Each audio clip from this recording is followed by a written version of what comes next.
I'm Christina Shewell from VOX Coaching, and I'm going to talk about authenticity. It's actually a difficult thing to talk about. It's a word that's increasingly used when we talk about leadership or presentation skills, but it's a very difficult word to define. We know it when we see it, but how do we describe it? And if we feel we haven't got it when we're talking to groups or in our own leadership roles, how do we get it? The more we try, the more insincere, in fact, we're going to sound. If we take a genuine antique, it's the real thing. It's not a fake. It doesn't try to be something it isn't. It's authentic. And in this media world, which is often full of spin, a glut of information, falsity, we are looking often for an underlying truth, something that is real and trustworthy. One media consultant said something that may, at first listening, sound quite surprising. He said, and he'd trained a lot of people, including one American president, he said, "The best communicators I've ever known have never changed their style of delivery from one situation to another." It's an odd statement at first hearing.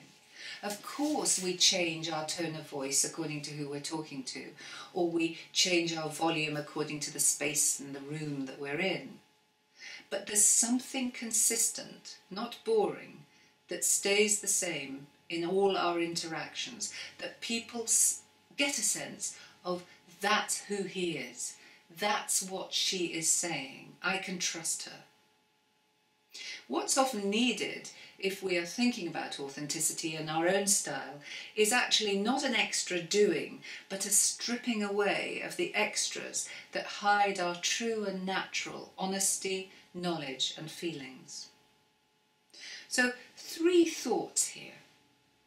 1, if we can be truly physically comfortable and stand our ground and feel grounded, the audience will pick up that solidity and feel it in their own bodies.